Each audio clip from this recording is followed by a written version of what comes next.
you for having Dr. Davis and I know many of you in the room, but for those who I don't know, I'm Jill Barragan, the Assistant Superintendent for Business Operations for the district. Dr. Davis, Good introduce morning, yourself. Dr. Davis, Director of Facilities and Construction.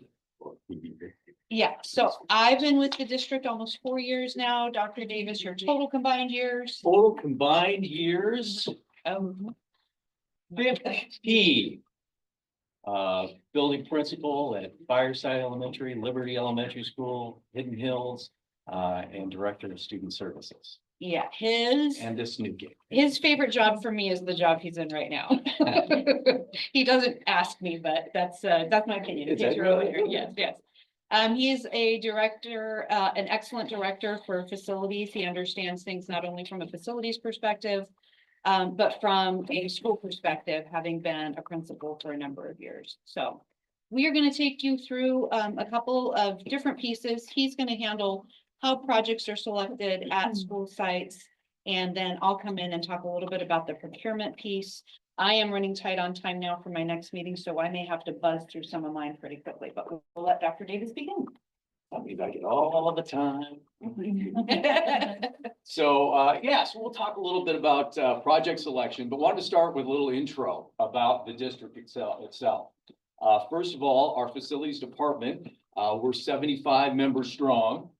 And the school district itself is over 100 square miles. So a lot of mileage there. And we maintain over 5 million square feet of interior space.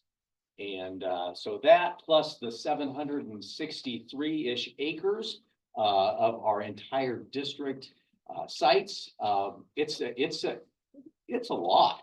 But we got a great team really focused on our kids. So we've got our buildings, we've got 5 comprehensive high schools, average age of our high schools, 37 years old, 37-year-old facilities. Our 6 middle schools at 32 years, 27 elementary schools at 28 years, 13 support buildings at 30 years old. So right of everybody, of all of our buildings, average age is 32 years. And so for a building perspective, throw out a lot of numbers of what the average expectancy for a building is. Anywhere from 50 to 75 years is a pretty common area to land. And so we're pretty middle-aged. So I feel right. So go over five ways that we prioritize, or excuse me, that we go through our project selection process. This is one of my favorite things to do because I get to work with building principals, community members in determining what projects we move forward in our schools. And there are 5, which I will go through specifically, starting with number 1. Prioritizing student and staff needs at the site level. Next slide. So the primary driver behind what we select to do is based on what the schools need, what our students need, how do we ensure safety in our buildings, well-being, and an exceptional learning experience. So that first and foremost is what I like to have I discuss with building principals and staff members when we meet to determine what those facility needs are. And so the facilities leadership team, myself, the supervisor of construction, and the supervisor of maintenance, we go out to the buildings. We take a couple hours of the principal's time. We talk about the needs of the campus, and the principal has done some work behind the scenes, talking to staff, using the school, working with the school council, talking to the PTO, PTA about what are some needs at the school, and then we talk about that and then prioritize future projects. The second is budget and funding considerations. Obviously, we have our constraints. depending on what the funding source is. Again, we are blessed in this district that our voters continue to support our bond elections, providing us the resources to support the learning environments in our schools. And we always take into account cost effectiveness of projects because we want to make sure that we get the most value for every dollar that we spend. We use a lot of data to select projects. First of all, we have regular inspections and evaluations of the condition of our buildings and our building systems. And so we utilize that data. And we also take into account the age, the number of work orders. We have a robust work order system. We probably get through about 15,000 work orders in a year. So that gives us some data on what some building needs are. And then we also, we've got varying enrollments. We keep that in mind as we're prioritizing projects. Decision-making is also a part of a bigger plan. We collect data on what we've done in the past to inform what our needs are going to be in the future. And so we use our planning and our projections to be thoughtful and complete our projects in a logical and coordinated way when we're picking what projects we do over a summer. And then lastly, obviously a critical piece of consideration, energy efficiency and modernization. One of our biggest costs are electrical, water, things that we all feel. Every opportunity that we get to modernize and become more efficient, we'd like to take advantage of that. And we also understand that school buildings are changing, and our students and the way our students learn, it changes. And so we need to have facilities that support their learning experience, support our staff in creating a learning environment that is highly effective for our students. And so that's another key piece. So we take all of that and we prioritize those projects across all of our sites. And then we make a recommendation to the governing board regarding the vendor or the construction company or the firm that we want to, that we recommend to carry out the work. And I wanted to share some of the factors that we consider when we are in that decision-making process. So first of all is pricing. We analyze the data, including multiple vendor proposals, construction cost index data, and historical pricing data, what we paid for it last year, to help determine what the appropriate pricing for a project. We also look for experience. Schools are a unique customer. We have demands on our vendors that typically outside of education, they don't have to work around 600, 1,200, 2,400 students at one time.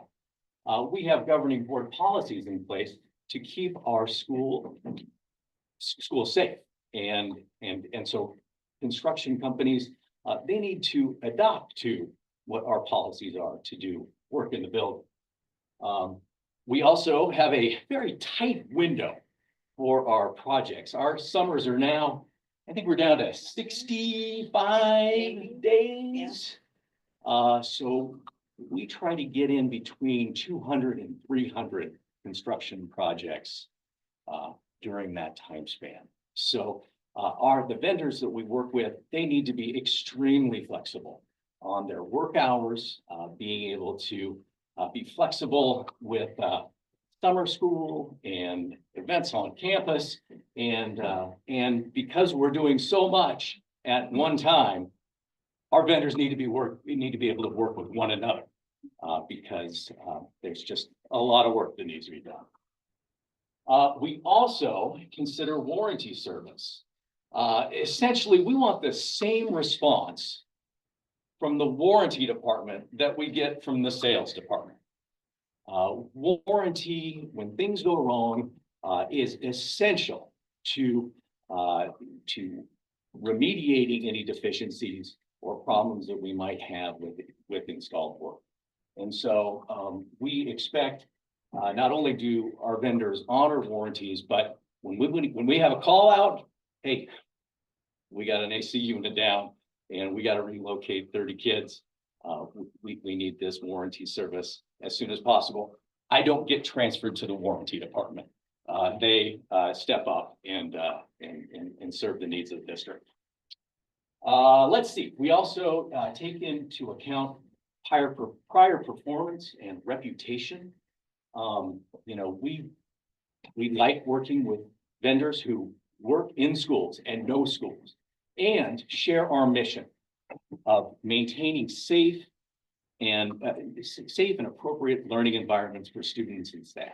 And so we really like that buy-in that they believe in what our core purpose is, and that's service to our students. And then lastly, communication. We need to have clear, consistent communication from the procurement side all the way to closing out of a project. One of the rules we have, still no surprises. And that all comes together when you've got really good communication with your vendors and construction companies. So we take all of that into account and put that into the recommendation that we make to the governing board. Okay, thank you, Dr. That's me. Davis. All right, I'll take over. Switch spots. Yes, you got me covered. Okay, so this is quickly what we'll talk about with the vendor selection process from a purchasing or more from the legal or bureaucratic side of things that we have to engage in within school districts. We'll talk about what are known as alternative project delivery methods. And then we're going to talk about the qualities of each of those, which are job order contracting, construction manager at risk, and design build. And then I'm going to talk to you a little bit about the district and one GPA cooperative contracts that we have for JOC, which is the primary procurement avenue that we use for most of our construction projects, those that are 3 million and under. And then we'll talk about our partnership with one GPA and how that benefits the district. So starting with the APDM, the alternative project delivery method factors, there's the list there of things that we take into consideration. I won't go into detail and read each of those, but the purpose of having these processes are all for the benefit of the district, whether that be in terms of time commitment and how long it takes to get through a project or to do the procurement for that, cost and other factors of that nature. So first, to talk about job order contracting, or we call it JOC, JOC is what we refer to it as. School districts are allowed to use a job order contract to procure smaller projects through $1 million. Our governing board back in, I don't remember the year right now, but I will remember it. That's the third bullet. We approved that job limit to go to $3 million per project. And that's policy DJE. That's important because even just since COVID, we've seen the cost of construction rise about 10% each year. So a project that cost whatever during COVID timeframe now is about 50% more expensive to some degree. So to be able to do projects at 3 million a piece under the JOC allows us to use things that were pre-procured, and I'll talk a little bit more about that in a moment, rather than having to go out to bid for every single project. And you heard how many projects he does in the summer, 150, 200 projects, and probably somewhere around 75% of those are above the $100,000 threshold, which would require an RFP, if not more than that. Our procurement department doesn't have the time or the personnel to go out for each and every one of those before the summertime timeframe starts, nor do our staff necessarily in the facilities department have the time to manage all of that. So we do use that JOC up to $3 million. They can be awarded as a single contract or multiple contract, meaning we can award the JOC and it can be, we have a general construction one, for example. We have awarded multiple vendors on there and it can be used for many projects over its 5-year timeframes, as well as not just for our school district, it can be used for other school districts too. And then obviously it's not to be used for large projects that exceed that $3 million threshold. Those are going to need to be done through a typical RFP process, or design build would be another option.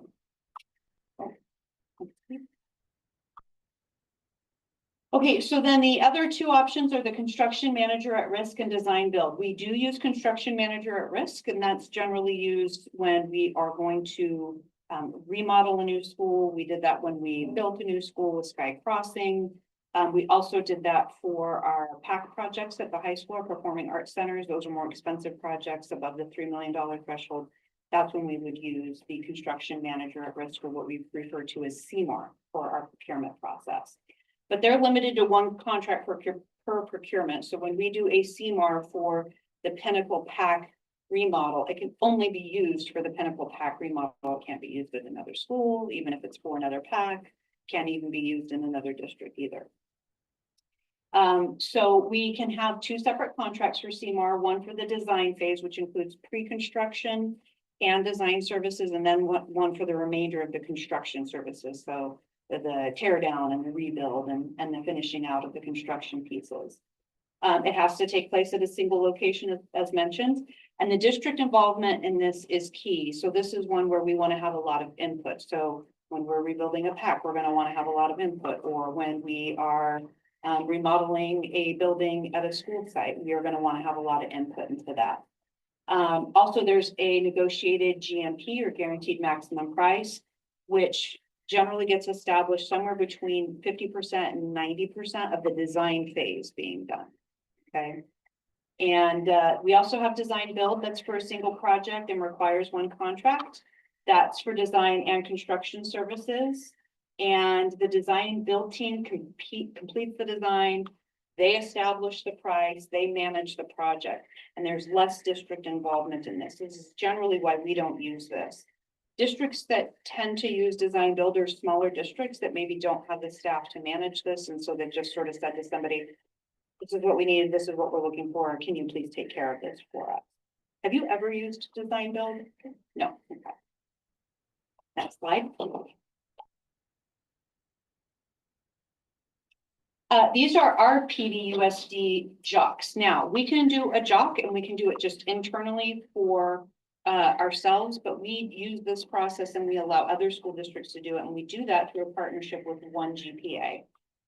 It's called One Government Procurement Alliance, I think. Might be association, but I think it's alliance. I have it on another slide. I just call them One GPA.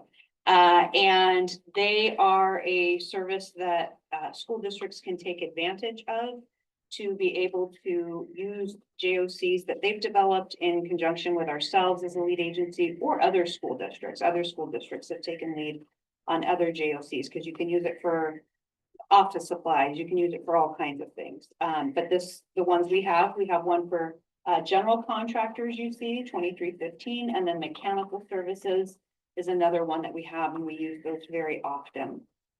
And just some things about the steps required when we send out a JOC, and we've said One GPA will take the lead on this and will allow other school districts to take advantage of it. We issue what is called a request for qualifications. There's like a boilerplate that we have them fill out, and scope of work that are potential projects. And then there are evaluations for the criteria, which are weighted. And at that time, cost is not a factor. And the reason cost is not a factor is that they use the pricing down here, the unit price book, or the open pricing model. So everyone needs to charge the same price for a nail that everyone else charges. Everyone needs to work through the unit price or open book pricing model. But once the request for qualifications is evaluated and it's determined that this is a business that would be conducive to working with school districts, then they award a final list of vendors.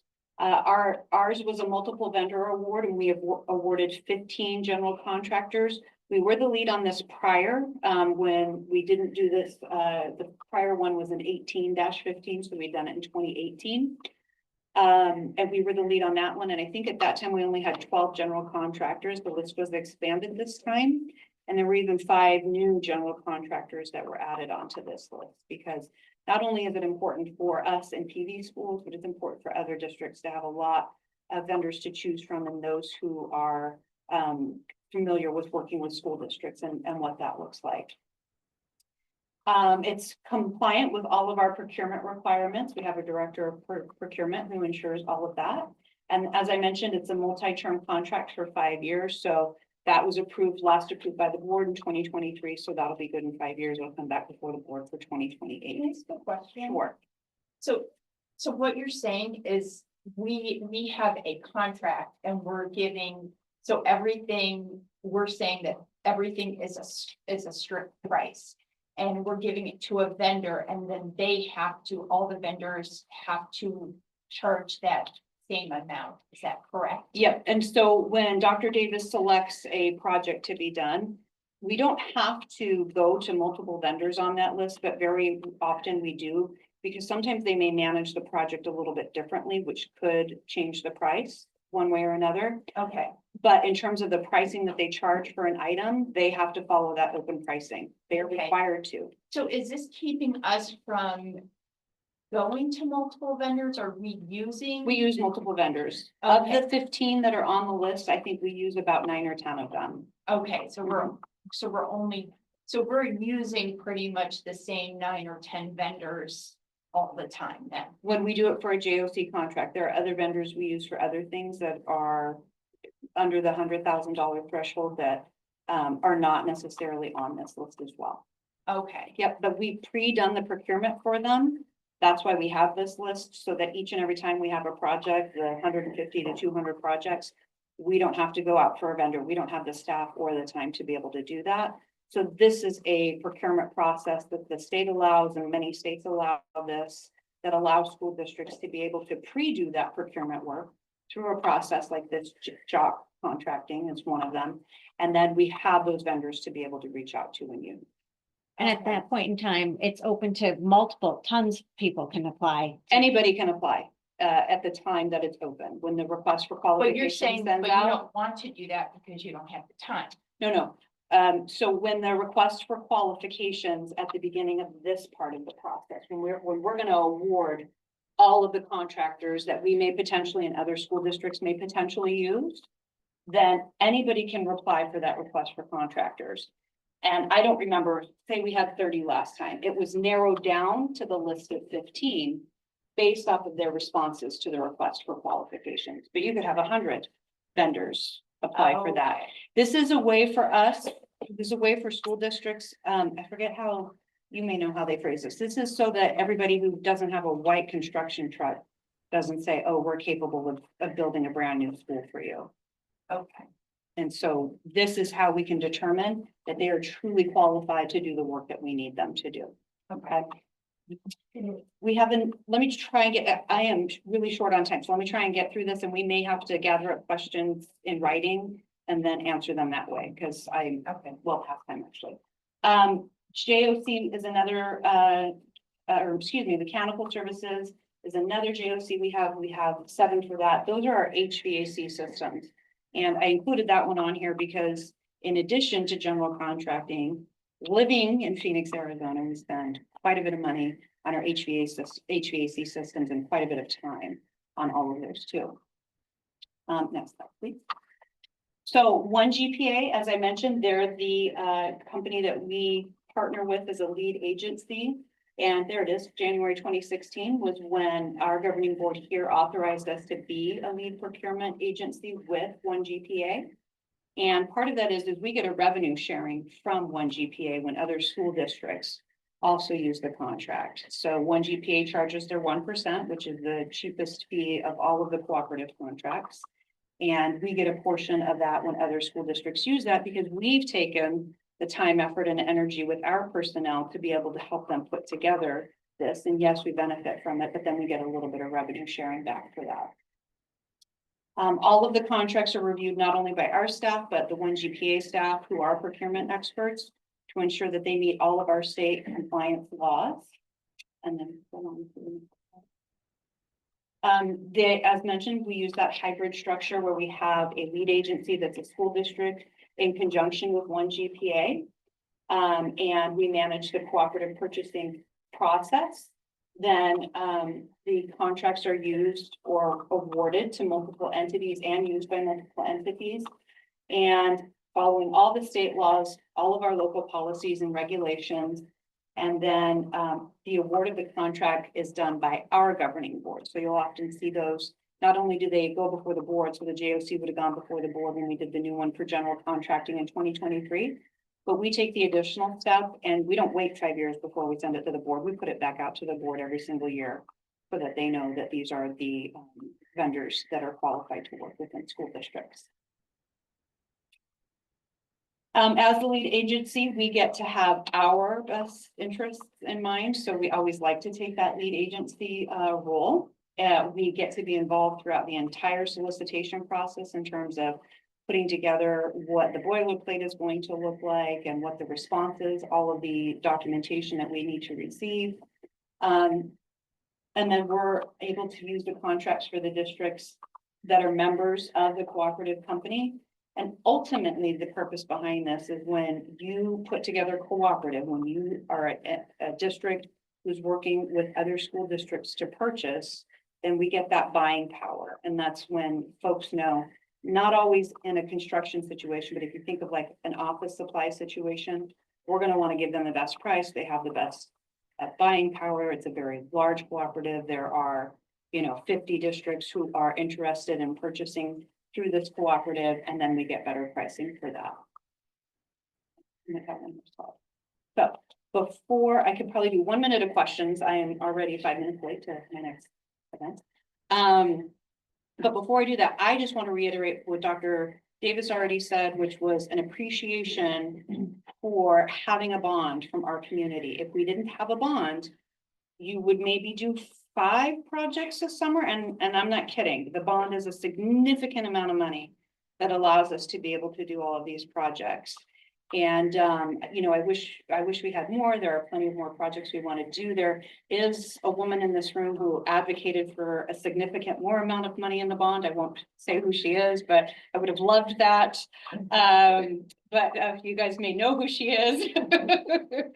I would have loved to have had more money. You can certainly do more with more money, but we wanted to be very thoughtful too about the district's tax rate and trying to maintain a tax rate for taxpayers. When you put out for a bond, you want to give it the best chance of passing. And so while I would have loved to have asked for $1 billion, I think people would not have liked the beat. That's to be honest. Okay, quick questions. Any quick questions? And if not, Julie, will you gather questions from them, send them to me, and I'll field them between Dr. Davis and I. Quick question. Yes, ma'am. This is specific to a certain site. Okay. But Pinnacle High School has a horrible stinky sewer situation. We have a couple of schools like that. And I'm convinced that it affects our ability to recruit new students to the school because it is absolutely horrendous. And so I'm just wondering, obviously, we have facilities that manage part of it. But is there anything that parents can do from the perspective of reaching out to the city sewer services that might assist with that? I don't think that's a city sewer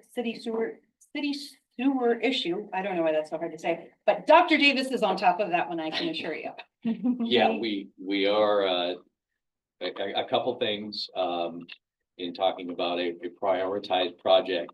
Some working on the F building. Sewer lines is yeah, at the top of our list. So it's not a city issue that they No. can do anything to resolve. Oh, yeah, okay, I'll yeah. wait, let him fin- let him finish. I'll handle wait. Facility one, yeah. Yeah, what I will say is Dr. Davis doesn't get a call faster than when something smells or when we're hot. Yeah, so go ahead. So with your presentation, were you saying that anything that's over the $100,000 limit, normally you guys would have to go out and request bids and all of that, and that's why you guys designed the system where you could get these Yes, let me be very clear. I did not design You this. do This not, guy, I'm it's not that someone. smart. It was designed many years ago. School districts have been using this for many years, and I don't know which state started using. Cities, towns, they use cooperative contracts too, because it allows them to not have to hard bid every single project. It's a time and money saver. Yes. So when people think it's a no bid situation, that's not the case, because you did all of that Right. work ahead of time. The procurement for everything is done on the front end instead of on the back end. And the advantage to that, it's the same work, front end or back end. The advantage to this is we don't have to have additional staff in our facilities department or in our procurement department to do a bunch all at one time. And by the way, like, they would do a bunch preparing for the summer, and then what would I have those additional staff doing all year long? There's not work for them all year long. And so it just doesn't make sense, which is why school districts across the state use. Good question. I'll do one more question, then we'll write the rest down.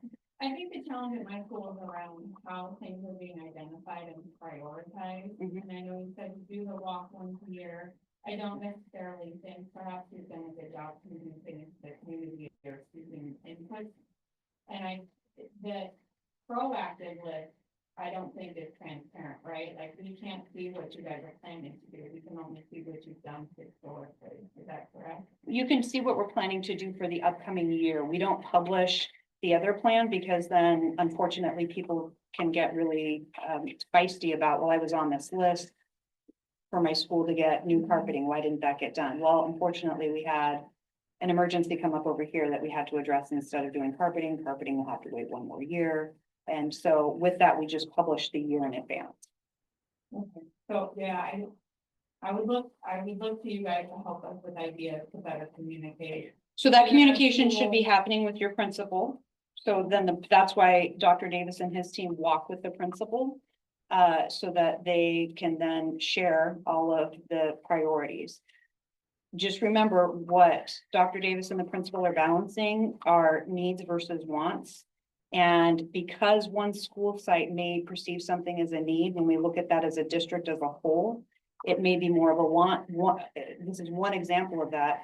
Shade structures. We get requests for shade structures all the time, but when Dr. Davis is comparing shade structures to, new plumbing that needs to happen at a school site or new HVAC, he's going to have to make a decision to go there. So until we can get to $1 billion bond and start getting to the wants, and I will not be asking for $1 billion bond because I love my job and I would like to keep my job. Thank you so much. It's not you. Perspective of why did we do this instead of that? Okay, and so if you have those questions, I would ask them of your principal, and if the principal doesn't know the answer to that, he will absolutely get with Dr. Davis and provide a response. And Dr. Davis makes sure that when he speaks with principals, he lets them know what's the input that you've received from your community, but he will always reiterate that. Okay. Thank you so much. Very late. I appreciate it. Okay, thank you guys. Any other visits? When you Yeah. talk to principals, do they ever get input from students? Yes, They do. yeah, Okay. yeah. I'm curious, because I would think, Yeah, students probably see yeah. it differently than. Yeah, absolutely. I can only speak for what I did, my process, certainly involves students, our student council. Is a good resource to tap some really critical knowledge about what the needs are. But then, your school, or site council, that was another mechanism I used. That was a standing, agenda item was, are there, anything going on with the facilities? And again, I think in this district, we're blessed, in many of our schools with, real active PTO and PTA, groups that, support, support and are really engaged in the conversation about what school facilities should look like. And so they provide input to the principal, I think, that fuels our discussions. At the same time, we have schools that don't necessarily have that strong of advocacy. And so then that's the responsibility, and so then I wear a different lens. in those conversations, you know, being sure that, you know, that we are being, you know, fair and deliberate in how we disperse, projects over, you know, 45 sites.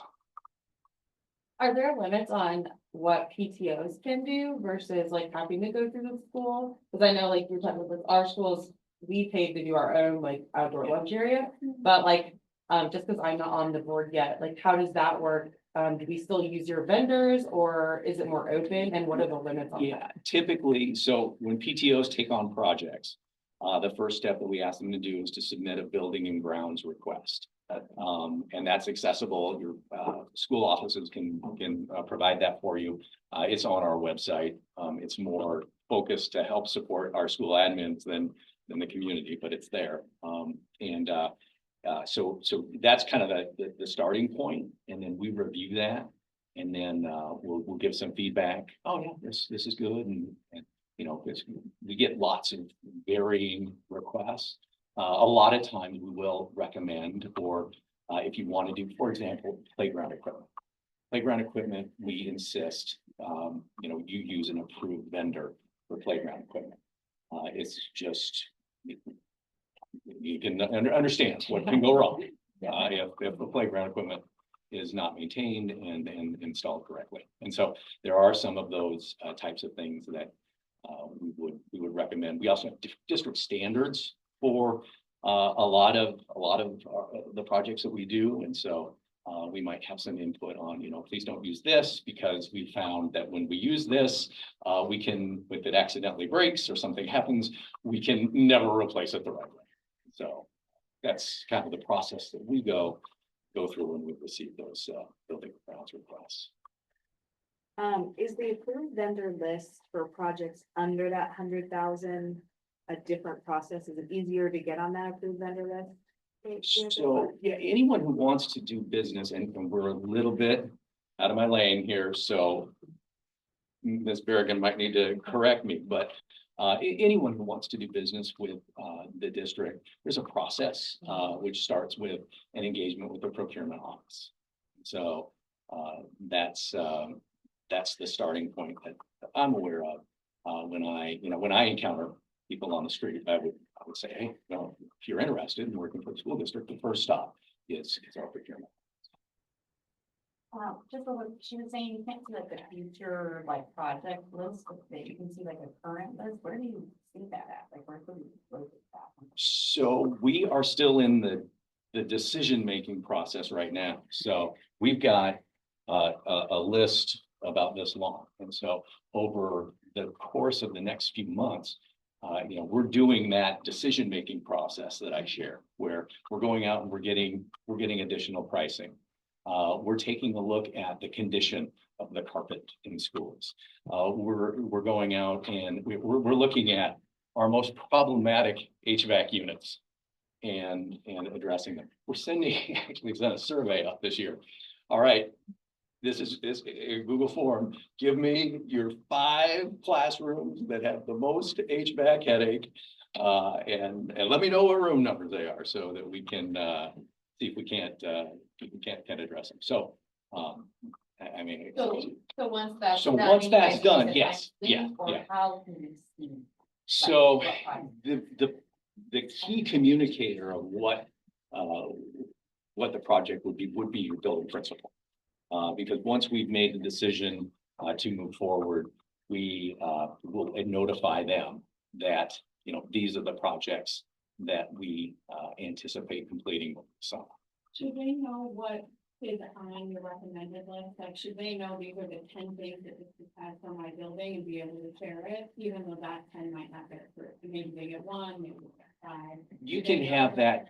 Yeah, we talk about a lot of stuff in our meetings. So when I'm meeting with the principal, but yeah, the principal should have an understanding of what they've requested.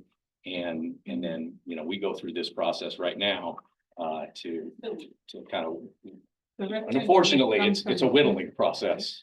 We'd love to do everything, but we can't, you know, even our vendors can only handle so much in a 65-day window. Are you saying that the recommended list actually comes from the principal originally, and then you guys come back and say, okay, well, you also have this is, Yes. or they already know how old their HVAC systems are and things like that, or you guys kind of come back and say, well, you guys are also on the list for. Yes, these yes, other we buildings. handle, yes, we handle the HVAC systems and that type of thing. Plumbing, but the Yeah. principals come to you with other things, Other things on their campus. and that then they- you guys work Yeah. together to figure out what kind of work. Yeah. Okay. This includes landscaping outside as well? If a school has had a, copy machine that hasn't been working the whole school year, it goes to you and tell you about that. Actually, that would be handled through our IT department. Oh, okay. Copier You technology. don't work with those. Not all. Thank you. Another general question, are PTOs required to have custodians anytime they reserve and use the facility? That is district policy. That's a great question. And again, that's actually outside of the facilities department. Our community education department manages facility rental. And so that question probably best routed through. I was asking for a friend. Yeah. Great question. Yeah. I want to make sure the answer is right. I'm curious question about plumbing. Yeah. How many times a year do the school's plumbing back up because people flush things down the toilet that don't belong? All the time. Like, Yeah, impossible to count. Regarding our plumbing, I would say that 85% I call issues that are self-inflicted. We're disposing of things that should not be disposed of down the plumbing.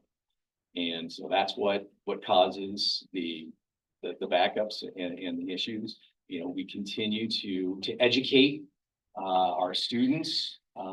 We continue to educate our staff on what our plumbing is designed and capable to handle and what it's not.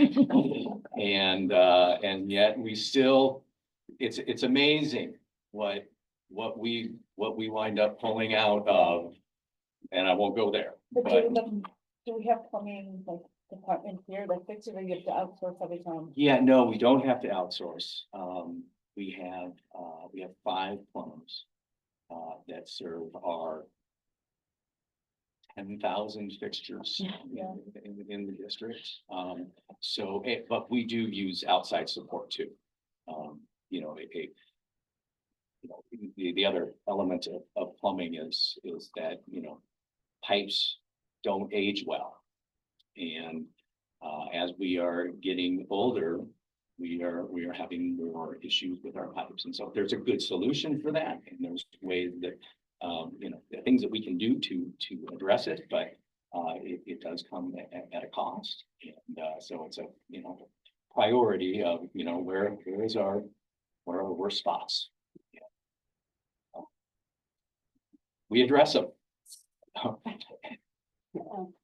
Are PTOs able to fund like doing the brightening up the school or add or something like that? Absolutely. Are there restrictions on that? And that is through that building and grounds process. Yeah, can apply for that and send that our way. I would say there is a restriction on it though, because we've tried to do something that have been rejected. But we have successfully done things like. we did Yeah, like reflections, we did shade parking, so we have done a lot of things at our school, but some families wanted to redo like the teacher lounge and that went off the. Depends on the scope and, what you're trying to do. We do restrict, we have some landscaping guidelines, some specific trees and plants that seem to do better in a school campus than others that seem to suffer a bit. So, so that's the kind of, typically the feedback that we get. All right. Thank you so much for your time. Appreciate it. Thank you so much. I think that was everything we always want to know.